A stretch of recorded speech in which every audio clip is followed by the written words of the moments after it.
দীর্ঘদিন যাবৎ একটি প্রজন্ম আসলে ভোটাধিকার প্রয়োগ করতে পারেনি এবং তারা জীবনের প্রতিটি পদক্ষেপে বিভিন্ন রকমের বৈষম্যের শিকার হচ্ছিল। তো আমরা এটাকে যদি দুটো টপিকে সিলেক্ট করি তাহলে একটা হলো আমাদের ডেমোক্রেসি আর একটা হলো ডিসপ্যারিটি বা বৈষম্য। আমরা যদি 1960-এর দশকের বাংলাদেশের পূর্ব পাকিস্তান বা পূর্ব বাংলার যে আন্দোলন, গণ অভ্যুত্থান এবং সবশেষে 1971 সালে যে যুদ্ধ হয়েছিল তার পটভূমির সাথে আমরা এটাকে মিলাতে পারি। একই দাবি ছিল তখনও। 1970 সালের নির্বাচনে যখন বিজয়ী দলকে ক্ষমতায় যেতে দেওয়া হয়নি, তখনই আমাদের গণতন্ত্রের প্রতি যে আমাদের কমিটমেন্ট সেটার প্রতি আদর্শবান হয়ে আমাদের পূর্ববর্তী প্রজন্ম তারা লড়াই শুরু করেছিলেন। এবং আরেকটি কথা আমরা জানি যে পূর্ব পাকিস্তানিরা বা পূর্ব বাংলার মানুষেরা পশ্চিম পাকিস্তানিদের কর্তৃক বৈষম্যের শিকার হয়েছিল।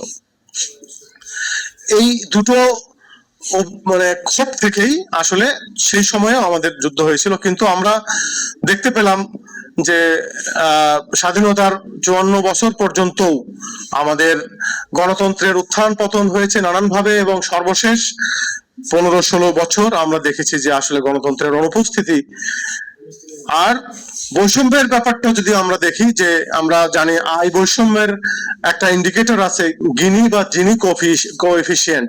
আমি খুব সংক্ষেপে এটা উল্লেখ করতে চাই যে 1971 সালে এই এফিসিয়েন্ট যেটা ছিল সেটা ছিল 0.270। আমি মাঝখানের গুলো স্কিপ করে যাচ্ছি। 2022 সালে সর্বশেষ আমাদের যে household income and expenditure survey হয়েছে, সেখানে আমরা দেখতে পাচ্ছি যে 0.499। 0.5 হলো অ্যালার্মিং, ডেঞ্জারাস লেভেল। এবং আমি আশঙ্কা করি যে 22 সালের পরে আজকে 26 সাল, আমরা হয়তো বাই দিস টাইম এটা অতিক্রম করে গেছি।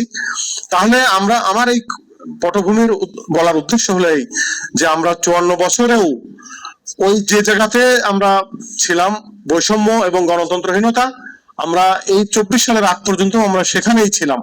আমরা হয়তো আমাদের আয় বেড়েছে কিন্তু বৈষম্য বেড়েছে, আমাদের গণতান্ত্রিক প্রক্রিয়া বিভিন্নভাবে অনুশীলন হয়েছে, কিন্তু আমরা সেটাকে বারবার কলুষিত করেছি।